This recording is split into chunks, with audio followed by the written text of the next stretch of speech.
Hey everyone, welcome to the Oasis podcast. I'm your host, Miss AJ. Thanks for tuning in.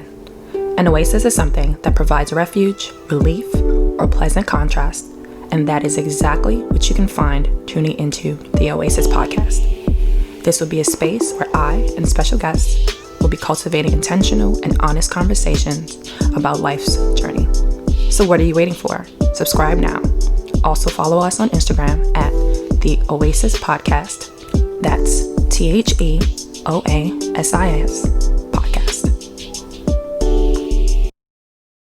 Welcome back, everyone, to the Oasis Podcast. Today, I have with me someone brand spanking new that will be talking to you all about dating while 30, but this edition focuses on mental health, right? Dating someone with either a mental illness or you possibly having a mental illness and dating, what that process and what that experience looks like. So today, I have with me Mel. So Mel, you want to introduce yourself to everyone? Hey everyone, I'm Mel. I'm from New York, and I am here to share my dating experience of someone with a mental illness and also having my own form of mental illness myself. Thank you. So this is a vulnerable topic, and I'm so grateful and thankful for you coming on here and talking to us and sharing your experience. Not only is it something vulnerable, but it's deep, right? It touches, I think, all of us in many different ways. Some of us may be suffering ourselves with a mental illness. Some of us have family members, have dated people with mental illness, and I think that for me, why this was important, because I feel that a lot of us have these experiences, but we don't talk to each other about it, right? Like, mental illness is like that dirty word. And the fact of the matter is, if you're a human being, you have a brain, you have emotions, more than likely, right, we're going to have something in our lives where we're just not at our ideal, what people want to call our ideal, right? And so we're going to suffer with things, we're going to experience things. And I think this is a great way and a great platform in order to share that information. Thank you for being vulnerable as well. Thank you. So let's just dive right in there. You mentioned in your intro that you yourself, you said, suffer from a mental illness and have dated or possibly dating someone with mental illness. So go ahead, just dive right in. I love storytelling. Share whatever you want. Sure. So it's actually a funny story. I was single at the time, and I work in a medical facility, and I never date anyone I meet at work. So obviously that was off limits. So this guy, he flirted with me. He was very nice. You could tell he was intelligent. And I'm like, okay, this is nice, but whatever. I met him at work. I'm not going to pay it any mind. And this is a few years ago where, like, Plenty of Fish was like the thing, you know what I mean? So my friend called it Plenty of Felony. Exactly. So with that being said, so then the next day I get this message in my inbox on Plenty of Fish and said, "Oh my God, you're the beautiful person I met yesterday at the office." And I was like, "Oh wow, you're right. I actually am." And he was like, "I would love to like hang out, get to know you." He was like, "We already bypassed the whole we don't know each other because we've met already." And I'm like, true. So come to find out, he's really intelligent. Like, and that's something I look for in a person. Like, he was in school for his master's at the time. And I'm like, oh, this is great.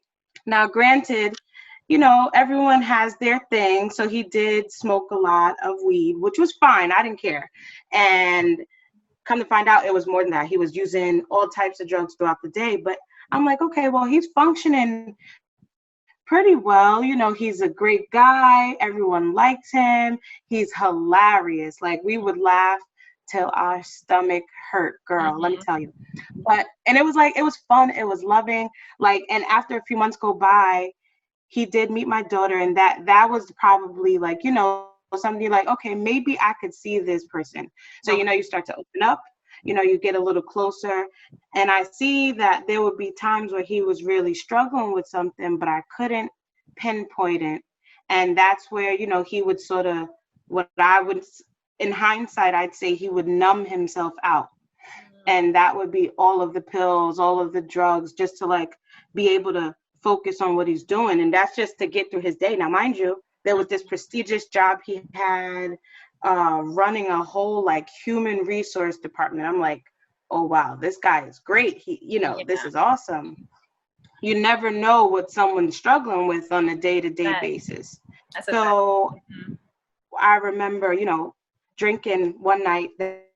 That is the liquid poison. You will speak the truth on that. So one night he goes, I want to tell you something. And I'm like, okay, tell me. He's like, I hear voices. And I'm like, you hear voices? Mm-hmm. So I'm like, okay. So I'm trying to be understanding because, like I said, I do have my own issues that I struggle with. So I'm not here to judge anyone. And, like we're really growing. Things are going great.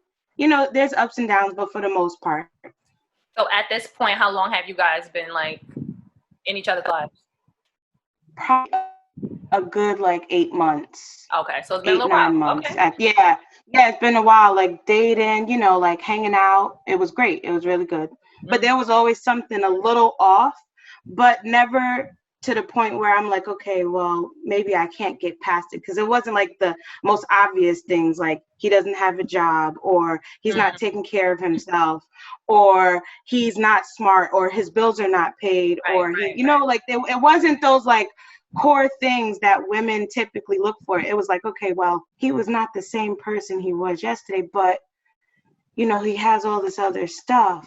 Mm-hmm. So now when I hear that he has not only auditory hallucination, he has visual hallucination. Okay. He says, I also see things. And I said, well, this is something, I would even be willing to go with you to talk to someone if you feel, he's like, no, I can manage this. Like I told you, when you have someone who's very intelligent and, they feel invincible, they got this. And he's been managing it for however long. I mean, it's had to be years, struggling. But that night was the night, because I guess it was really eating at him. And, I don't know if you know a lot about mental illness, but under the influence can antagonize it. It can enhance it. Yep. And so I feel like that was what was happening. Like he was having a moment and he sort of had to tell me, like, I'm struggling right now. Like I see this, I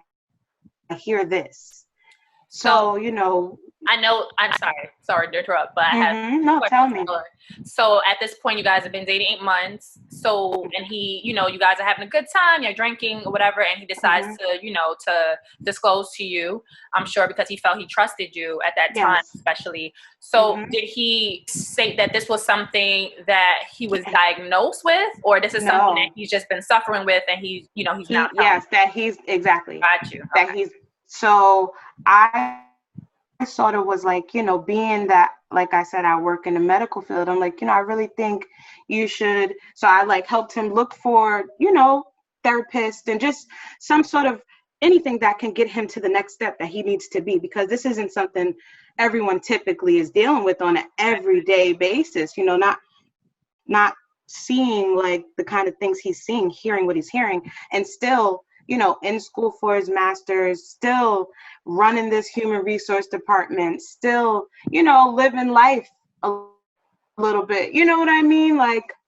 and you never know what's happening in someone's brain in front of you. You never know. And it was just like, okay. So at that point, I'm not going to lie. It was like, what do I do? Do I run? How do I get out of this? Like, I know that voices and visuals never are like sunshine and rainbow. Mm-hmm. Never.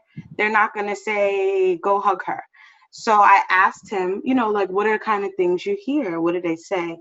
And, obviously I'm not telling you who it is. And, so I feel like I could say, so it would be, just to get in the brain of someone who is experiencing that. It's just like, they're really struggling. He's like, they're telling him to like hurt people and hurt himself, and you're seeing like scary things surrounding you, and no one else is with you there, and you still gotta go out into the world and talk to people and maintain life.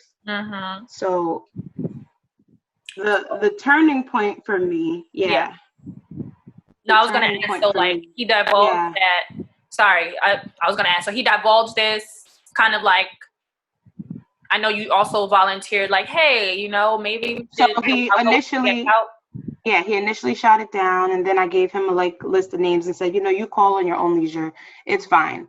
So come to find out, he did. He called a place, and he went, and he's like, you know, he was angry at the response he got. It was pretty much saying, you know, it seems like, from what you're telling me, I can't say, you know, this is our first meeting, but it seems like you're struggling either like a psychotic break or a schizophrenic episode, or you're, you know, he's like, you know, and so at that point, it's not a definitive diagnosis, but it's something that they're looking towards. What happened next was he didn't believe that.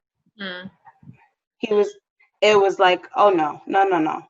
There's no way that this is, no. Look at me. Look where I'm going. There's no way. Right. So it was like, you know, this thing stopping him. It was like this barrier, this label. You're trying to place this label on me. How could you do that? Look at my attributes. Look what I've done in my life. Like, despite where, you know, where I've come from, and, you know. Right. So he's big into like meditating and yoga. So he went to the city and found like this, I want to say a shaman almost. And he went and prayed and did all this stuff with him. And this is like, you know, maybe a month or two goes by, and he's like, no, I'm better. I don't hear anything anymore. I'm like, yeah, okay. I'm like, yeah, okay. Right. Like, again, I can read, and that's not usually how it says it works. It's not like, here's some sprinkles. Now, granted, I believe in holistic medicine and those things. I do. I truly do. But I don't believe that it was cured, you know, because I think he was in fear that I may leave at that point.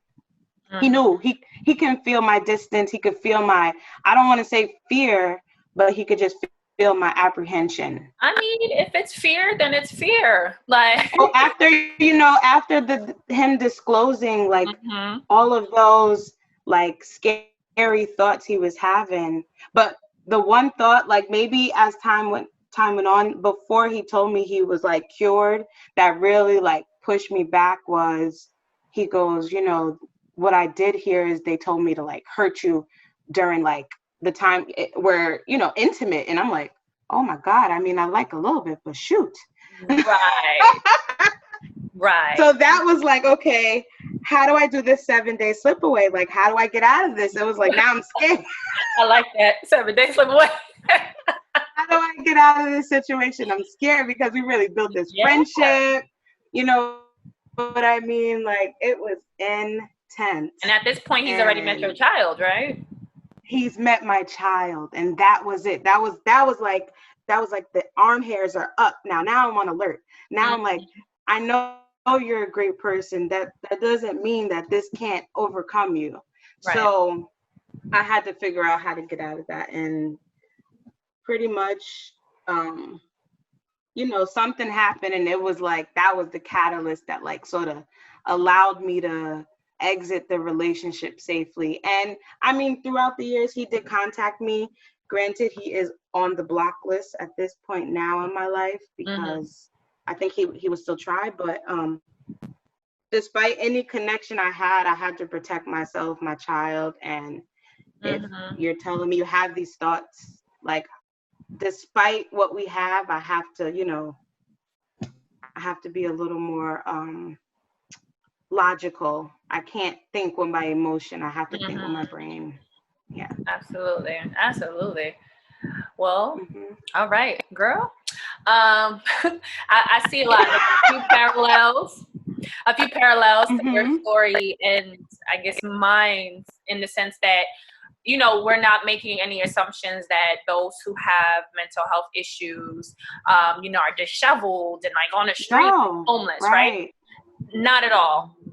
But I think why it's important to like highlight those things is to show the contrast. Like, when you see people with mental health on TV, they show them as people who are disheveled, right? People who just don't have it together, homeless, all over the place. Exactly.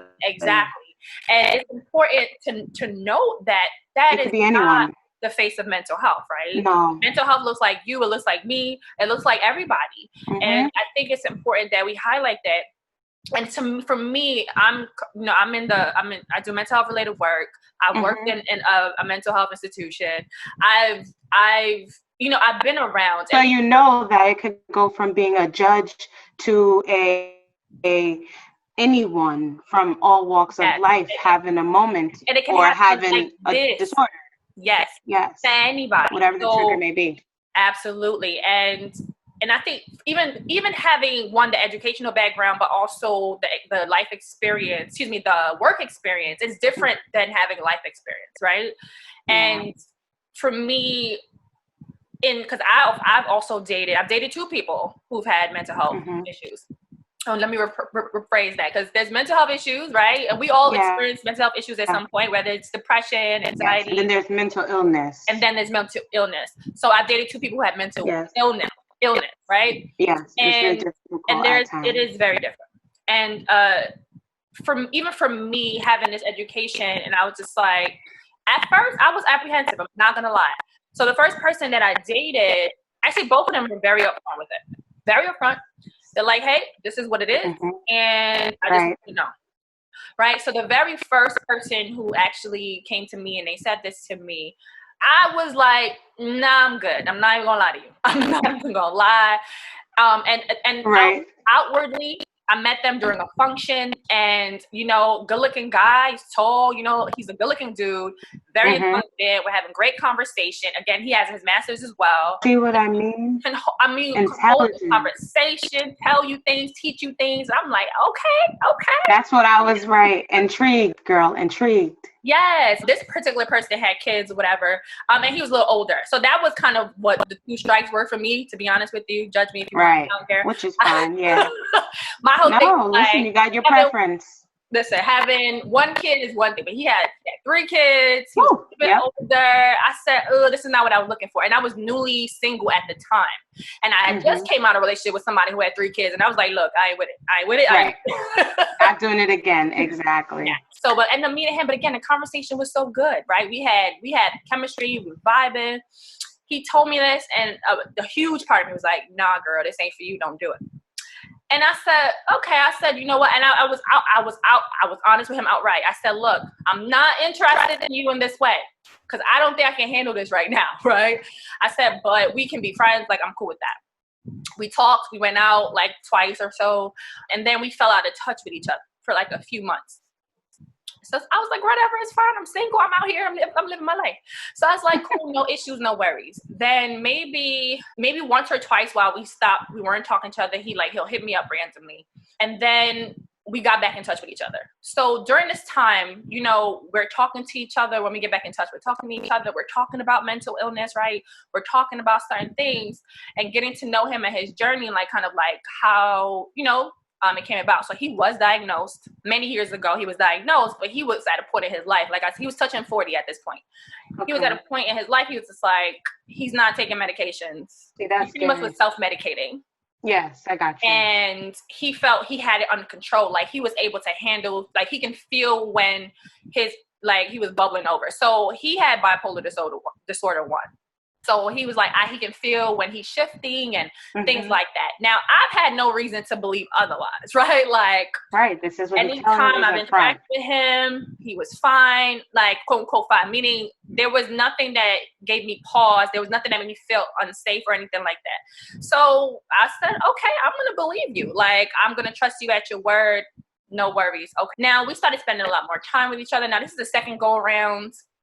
A lot of things are happening in his life. A lot of emotional things are happening in his life. And I was like, you know what? It'd be a little messed up to kind of dip out on homie. So I was just like, all right, let's just see how things go. I'm a huge bleeding heart, especially with people who lose their grandmas, and he lost his grandma. So I was like, let me just be there for him. And so kind of going through the emotions with him, experiencing whatever with him.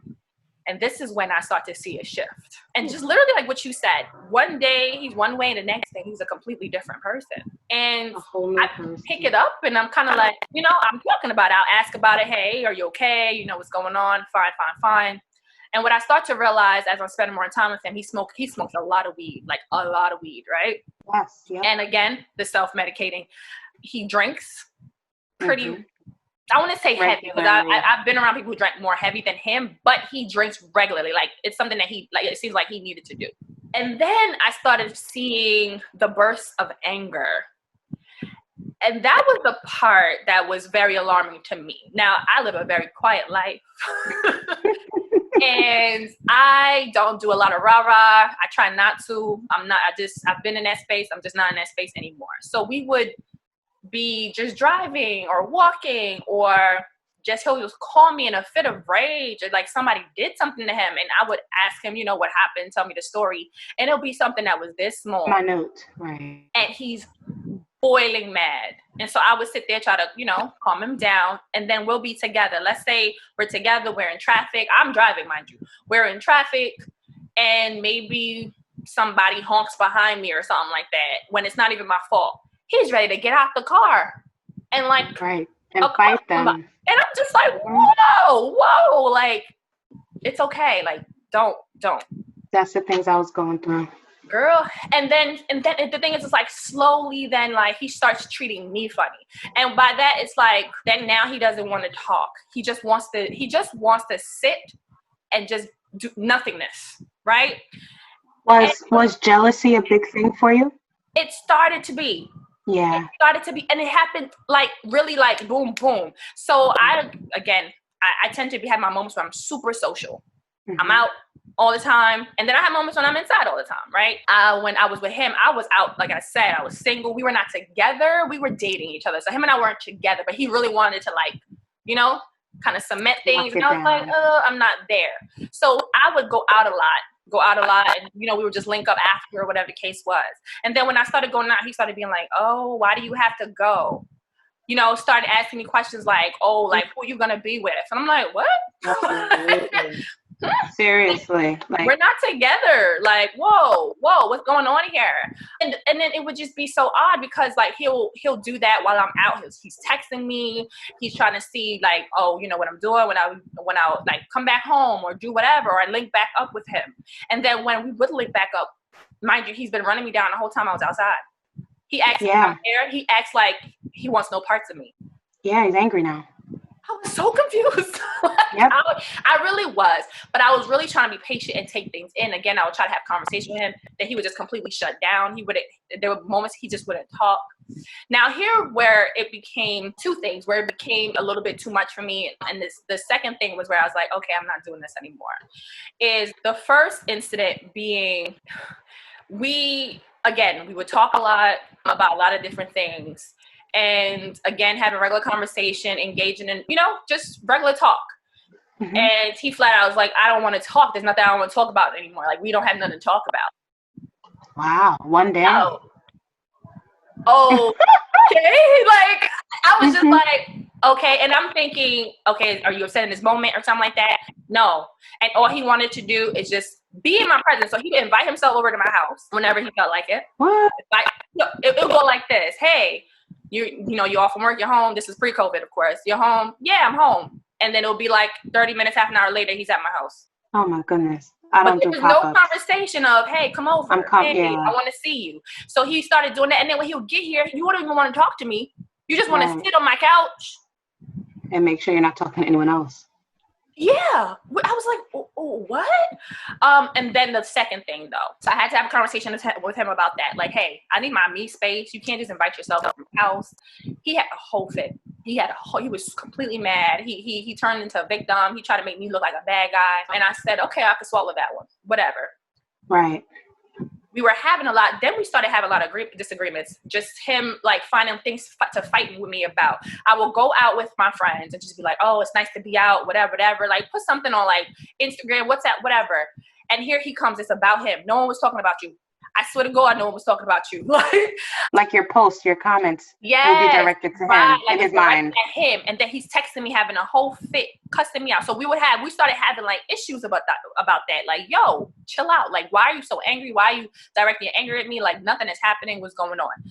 the last thing was this. So I remember we were not good because of probably some stupid argument. I was just like, look, I'm not doing this.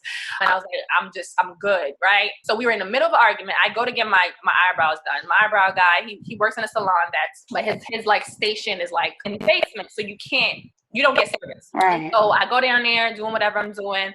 Come out, girl. I come out of that salon. I got like freaking four voicemails, and I'm just like, well, what is going on, girl? I listen to the voicemails. Each one gets worse and worse and worse. I was called everything under the sun, but the child of God. Oh my God.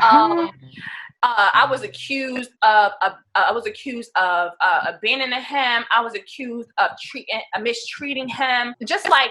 Because I didn't answer my phone because I didn't even receive the phone. No service. Exactly. And this was the first time something like this has ever happened to me. I was so like flabbergasted. Yeah. And so I called him back like, whoa, what's going on? You know, like I didn't have service. Why would you assume that I'm ignoring? Because he would automatically, you blocked me, you ignored me. Like he automatically went off the deep end. I said, why would you assume that? Have I done it before? Like, why would you assume that's what I did? And what warranted that? Nothing between us has happened for me to warrant me to block you. After I said that to him, he's like, he just completely shifts and goes, well, you know I got such and such, so you know this is how I am. Huh? I said, oh no. Gotta get out of there. Oh, no. That's when you think of the 7-day slip-away plan. That's girl, I think that a lot. Wait, I wish I would have known. At the time, I said, no, I'm not, I'm not doing this. I said, I'm not doing this no more. And I shut it down after that. And in all honesty, I didn't realize, and this is not against anyone who has mental health issues at all, because again, I work in the mental health field, but I didn't realize how much and how consumed I was in what was happening with us. It becomes a manipulation that pulls you in that you don't realize. Yeah, until we're done. And then I was like, oh my gosh. I didn't realize I was so tense. I didn't realize my anxiety had shot up this much. In hindsight. Until after we stopped talking to each other. And I was just like, oh my goodness, I can't do this again. I'm never going to do this again. But then I did. It happens. No, it happens. It happens. So that was my first experience. So it's like, it wasn't a good experience, honestly. It wasn't the best experience. But at the same time, I didn't want it to be the experience that defines me judging everyone, right? Who was bipolar, or everyone who happened to have a mental health, mental illness. And I didn't want to, use that as an excuse to be like, no, I ain't. Because again, I know this can happen to anybody, right? Anything can trigger it. Exactly. And I know for me, I wouldn't want to be treated, a particular way just because somebody had a bad experience with that person. So I did end up dating someone else who had mental health issues, which wasn't as bad at all. However, it still was very draining for me. Going back to you again, whatever you're comfortable sharing. So you mentioned you yourself having, something that you deal with, and that of course, if someone's dating you, they'll probably essentially have to deal with it too. How is it for you being, I guess, on the other end of the spectrum of like, you know what? Yeah, this is something that I do deal with. Like, so I pretty much, I was diagnosed maybe about 4 years ago with what I consider is like PMS on fire. It's called PMDD, premenstrual dysphoric disorder. Girl? And exactly. So and it's cyclical. It comes every month. I try to act like it's not a real thing sometimes, and my body allows me to say, no, you're lying. It is a real thing. Pretty much, it's like in the luteal phase of your menstrual cycle, you will have a period of like heightened irritability, heightened anger, depression, mood swings. And that's one of the things I struggle with most is mood swings. And what I find is that a lot of people isolate.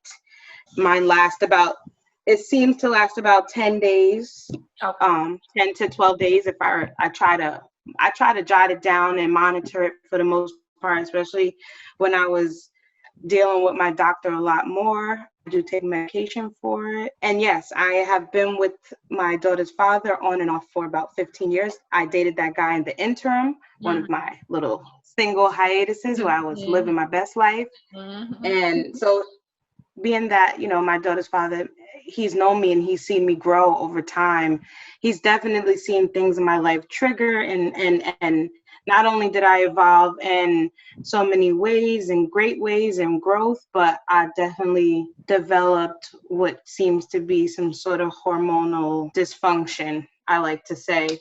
Right now, it is in the the DSM? You would know what it's called, right? The DM5 DSM. or DSM-5, yep. So it is considered a mental illness, but most people, a lot of studies say, no, it's just a hormone imbalance, a hormone abnormality that happens. And yes, so I know he struggles with it.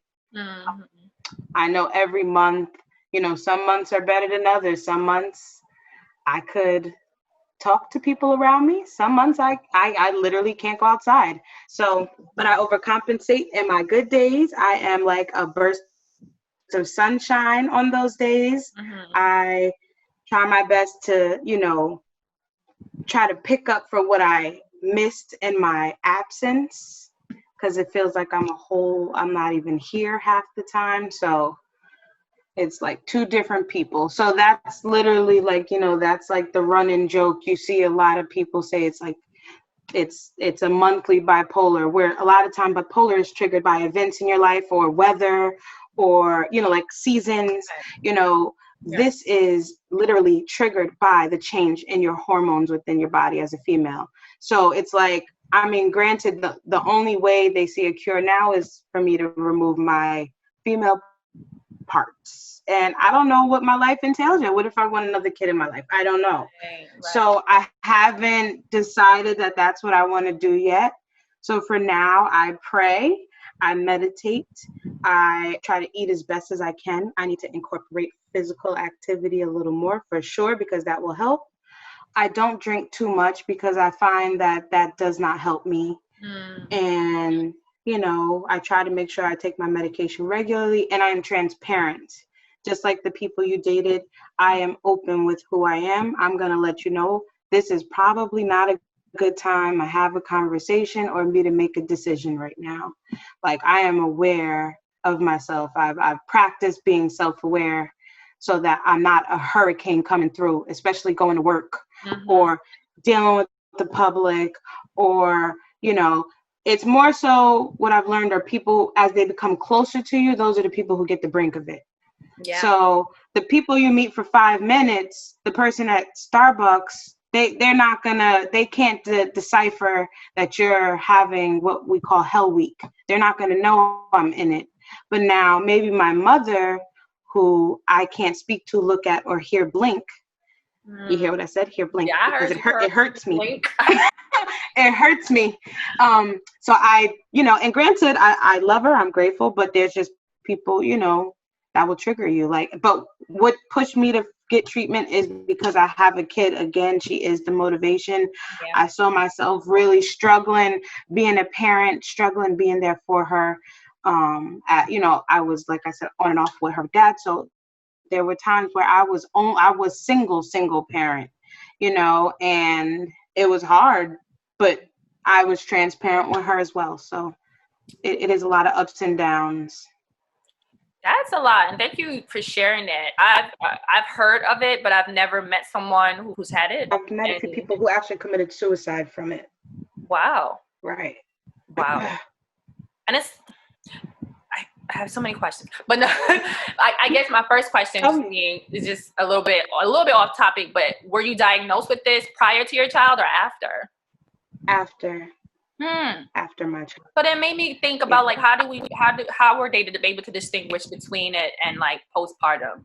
Oh, that's when my brain was. Sorry. My daughter is going to be 10. Oh. And I was diagnosed 4 years ago. Okay.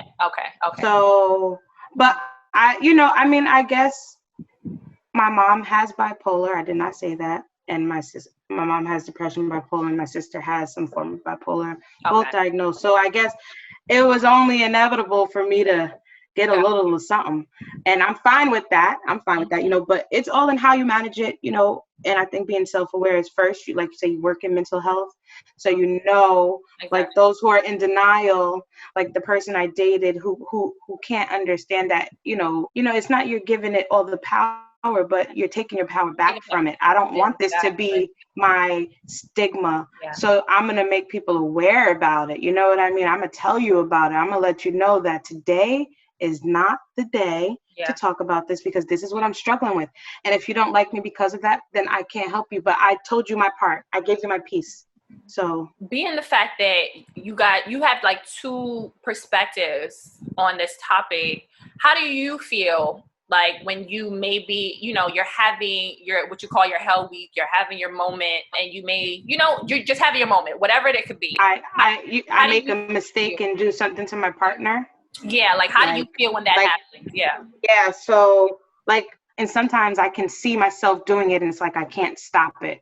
You know what I mean? Like you see other people's reaction. You can read someone's face, and I'm like, oh no, I did it in my mind. Like it's happening, it's coming out, the verbal diarrhea, and it's just horrible. And everything I said was like the worst thing ever. It was irrational, illogical. But mind you, this is the thought process, but all the words are still coming out. Gotcha. So I feel terrible about it a lot of the time. So on my good weeks, I spend a lot of time apologizing to people. I'm not going to lie.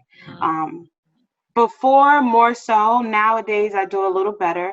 But there were times where it's like the day menstruation, my period comes, it's like, okay, let's see the list I got to call now. Who deserves an apology now? I really messed up this time. And sometimes it's in my head because maybe I went off a little bit and it wasn't as bad as I thought it was, because I'm struggling. You know what I mean? It's like, did you look at me like you were angry? Yeah. So, yeah. But, I feel bad for him, but he's definitely good. So like he'll see me struggle, stay in my bed for 2 days at a time. He supports me there. He's like, you know what? Let's go for a ride. Like, come. Get in the car, let's go outside. Or he'll see me and he'll leave me alone when he sees I need to be left alone. So that I think having a supportive partner is good. And I think initially he didn't. He was like, oh, nothing's wrong with you. And he literally witnessed the change. Like you said, you would see this like, this is not the sunshine girl who was here yesterday making breakfast. Like she literally can't move today. He respects it now a lot more as we grow older and he, we grow as people. So I appreciate that. Yeah, no, for sure. Like, and kind of your story just brought me to, especially having like a supportive partner. The second person that I interacted with, and I actually dated him, he had bipolar disorder too. And for that one, again, we were in a relationship. So I'm like, you know what? I'm going to take my time to really understand, right? Be supportive, really be there for him. And just something that you mentioned, like when you're in it, like, it's like you're kind of seeing yourself as a third person. It's like you want to stop yourself, but you can't. Like, he actually said that to me very early on in our relationship. He was having like a manic episode. And I'm looking at him like, are you okay? And I'm asking him, and I'm like, you're acting a little bit different. You're acting a little bit off. So I was really trying to indicate to him, like, I see you, and I understand something is going on right now. It's like, take a breath or whatever. And he kind of pauses for a minute, and then he's like, I know I'm doing this, but I really am trying to stop. Like, I can't stop. And I was like, wow, like that to me in that moment, I felt really opened up my heart to him a little bit more. At this point, it was very early on in our relationship. Yeah. It made me really go like, oh, wow. Like, it made me understand it a little bit differently. With the previous guy I was talking to, again, I was in that mind frame of like, I want to be with him. So I don't think I was as quote unquote caring as I could have been.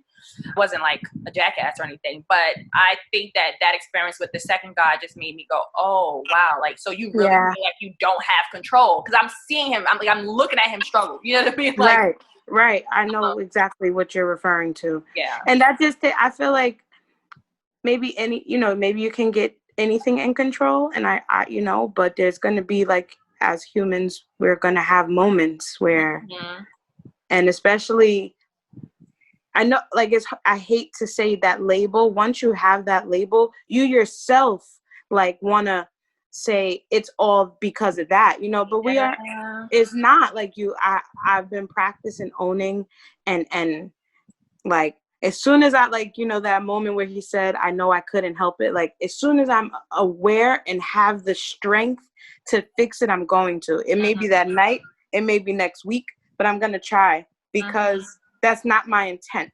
Yes, absolutely. And you know what? And that was what about the first guy that rubbed me wrong. He did all this stuff, knew it was hurtful, knew it was painful. He caught himself, he got back to himself, and he was like, well, I'm bipolar, so whoa. Right. And that was the issue. Whereas the second guy, he was trying and he owned it. Now, this was prior to him going into care. So he had been diagnosed. He was in care. He fell off a little bit. But prior to meeting me, he had wanted to get back in care, but he was kind of like, getting himself together essentially, or he dived into care. So I noticed that he actually wanted, right, to get himself in a better space. And so to me, like what you just said, like I completely can be a lot more supportive and understanding and caring when I know that deep down inside of you, you're not trying to really hurt me, and you're not also using your diagnoses as as an excuse, as a scapegoat. Correct. Oh yeah, I'm gonna treat you like shit, and this is what it is. No, that's not okay. No. It's not okay. He's definitely mentioned to me like having that diagnoses does, it did fuck with him. You know what I mean? Like it does. It mess with your brain. Yeah. Like, you're telling me I have something more than wrong this with thing. me. Yeah. This is not all me. Yeah. So I definitely struggle with that. I definitely understand that, but it's also a sense of understanding, especially when the people around you are not trying to harm you, they're not trying to hurt you, they're not trying to demean you, to acknowledge too, like, hey, you do have this diagnosis too, right? Like, to make them aware, like, right now, I'm telling you, you're not being yourself, right? Like, and to understand that in that moment, for you to pause and maybe think and to catch yourself. And I think that was the struggle that I had with that particular partner.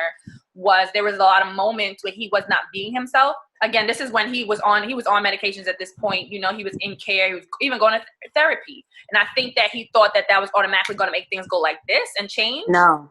And absolutely not, right? There's still work. Everyday work. Yes. And he was acknowledging like, yes, you are way better. But there's still moments where what you're doing is not okay. And me trying to be understanding and caring, like, hey, I'm just want you to understand that. I want you to acknowledge that right now, this is not okay. It took him, there were several occasions where it took him a very long time to acknowledge, and he had to we had like a blowout or whatever, and then he had to pull back and come back. That's what happens. Okay, I understand what you meant. Like, I get it now. For me, that was draining. I'm going to be 100% transparent. Listen, I know it has to be. It was draining. Being on both sides is draining on both sides. Like, you know what I mean? Like, you don't want to be the creator of why there's an argument over this minute issue when nothing, we're in the midst of COVID, like people are dying daily. Mm-hmm. Why am I mad about nothing? And then I get, then I start to get in the spiral of going more and more mad, and then the anger revs up, then I can't speak to anyone. So it's just like that cycle, once you're in it, but you have be able to grab yourself in that moment. That's where you work. That's the work. Yeah. Because I have anxiety. I haven't been diagnosed with it, but my anxiety is something that's lived with me for a very long time. Right. So I was a kid. Okay. Mm-hmm. And so I understand there's my moments where my anxiety, I'm spiraling. I am spiraling in my head. And so I think that helped me be more understanding and supportive. But at the same, at the same time, there was a level of oh my gosh, there was a level of wanting reprieve and wanting him to understand right away, as opposed to us having to go through this process. It was oh my gosh. And then it made me start to doubt myself, and then it started making my anxiety go up. It just started like a whole ball of things. It does. That was so. Because it's not just you, especially when you're with someone, you have people around you, and I have to, it's like you become selfish when you're in it, because you feel this thing, you struggle with it, you're dealing with it, And then you forget that there's a whole bunch of people around you that's also feeling it and struggling it with you. And, you know, being, having a career, being a parent, I'm in school myself, like you still have these responsibilities that go on and you're pulled in these different directions. So I guess just practicing self-awareness, having some sort of faith helps, for me at least, and a supportive partner.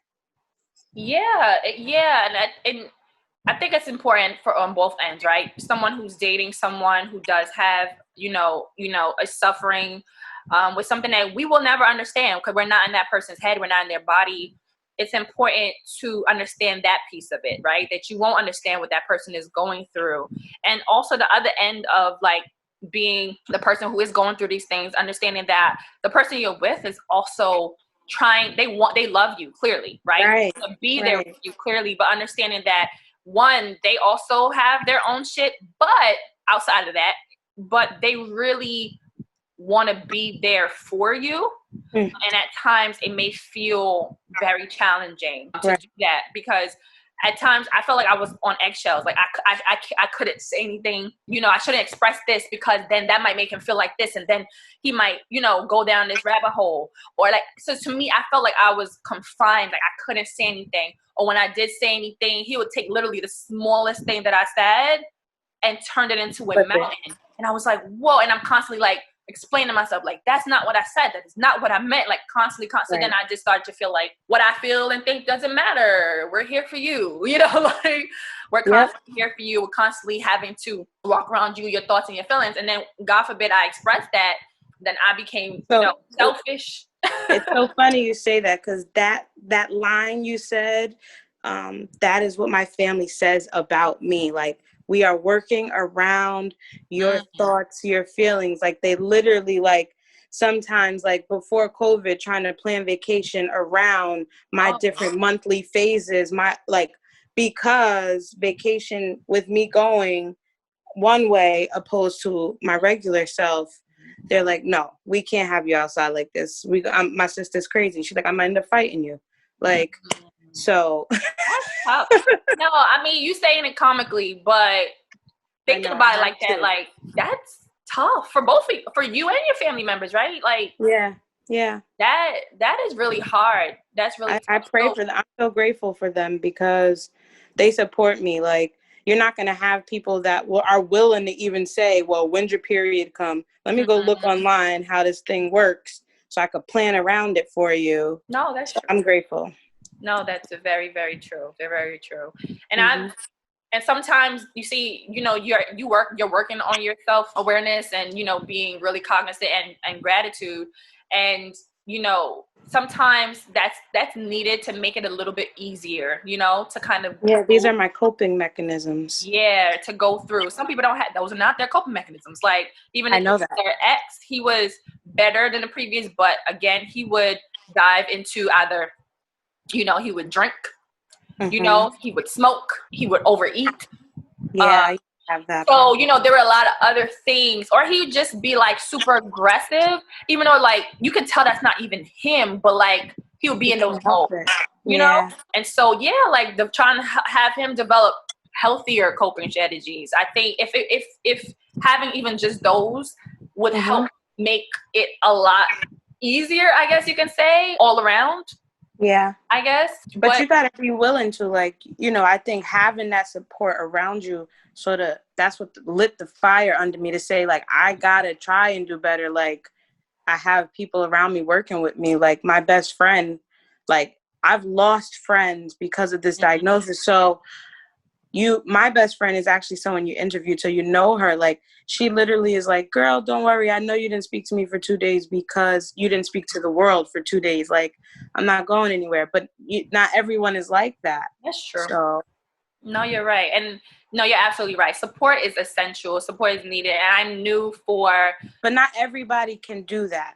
Yeah. Not everybody. I've lost people around me. I've lost some people. So I love them to this day, and I send them nothing but love, and I hope they understand that, it wasn't that way. And I tried to make peace with every single person that's pretty much had to leave my life as a result of this. And I have, that was part of my growth. Like, I had to be able to, like, I'm sorry, you don't want to ever speak to me again because of this, but I need to tell you that, you know, I apologize. I had to come and make my peace with it. And that's sort of where, you know, the evolving with it, growing with it. That's just a dope thing that you were able to do that, you know, to step out of yourself to do that, but to also to reach out, I guess, that olive branch to say, you know what, I see you and I'm sorry for what I did. You know what I mean? Yeah. Because it's easy to be like, well, you didn't stand there for me and you wasn't there for me. But sometimes it is a lot because, again, people have their own lives too, right? Like, right. Like their own emotions. Yeah. Mm-hmm. And their own feelings, their own ups and downs. So to kind of start to wrap this up, what do you feel were lessons learned for you personally in dealing with somebody or dating somebody that has, you know, a mental illness, but also being on the other end of the spectrum of, you know, you yourself? So what are some lessons that you feel that you've learned that you can share with other people? Key thing is, do not feel obligated to be with anyone. You do not have to do that. Like, I learned, despite how I felt, it is bigger than me, especially, you know, you don't know if you have children, it's not about you at that point. So you have to be logical and put the bigger picture ahead of you. Like, I'm sorry to be vulgar, but penis is everywhere, girl. Okay. So these attributes were great, you know, it's great, but, and I also, the takeaway now on the other end, that was me on as someone dating someone with a mental illness. Don't feel obligated. Mm-hmm. Now, me being someone with the mental illness, if you really care about that person, if you really are willing to stick it out, you know, be the advocate for the person to say, you know, maybe you should take that medicine today, or support them, or, you know, talk to them. Whatever it is that helped them cope, don't go kill someone with them. But, you know, whatever it is that you got to do, like, just be their support, like, without compromising yourself so much. Yeah, that last piece, I think that's, because I agree with everything you said. That last piece is the one that I think I'm going to leave people off with. Is be there for that person. Be who you are, right? As loving as you want to be, as nurturing as you want to be, as caring as you want to be. But when you start to feel like you're losing yourself, I think that's when you should start to reanalyze. Yes. Right? That's when you should start to look at this a little bit differently. Because if you start to lose yourself, one, you won't be happy, and your partner eventually is not going to be happy because now you're different, right? And that would definitely change things. Definitely. But those who are trying to get into a relationship with people with mental illness, it is still possible. You can still date, and because people feel like you can't, but you can. It's just, we all come with our baggage. We all come with our layers that we got to go through. Yep. It's just another one, honestly, right? How it's going.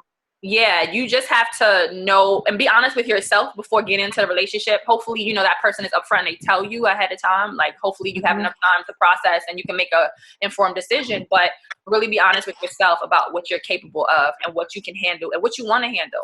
And I think if you are able to make that decision on your own and not feel like forced into it or even bamboozled into it, because some people, you know, they kind of manipulate, don't tell you. But if you can, or they don't know. Or they're in denial. There's also a fact. Sometimes they don't know. You're right. But if you can have that conversation with yourself and be like, you know what, this is something I can deal with, then go for it. Go for it. I don't think anybody's easy at all to deal with. Exactly. So just know it'll be something else that you have to deal with. But if you know that, you know what, I know my capacity and I can't, be real about that too. Right. Yeah. Agreed. Well, thank you for joining us. Thank you so much for having me. This was great, especially being my first interview. Don't worry. First of many, girl. You got this now. Thank you so much. Thank you for tuning into this week's episode of the Oasis podcast. I hope you were able to find something that resonated with you on your journey. Don't forget to subscribe, share this episode, and like us on Instagram at the Oasis podcast. If you have any questions or comments, direct message us on Instagram or email us at ajsoasis@gmail.com. Again, that's AAYJAYSOASIS @gmail.com.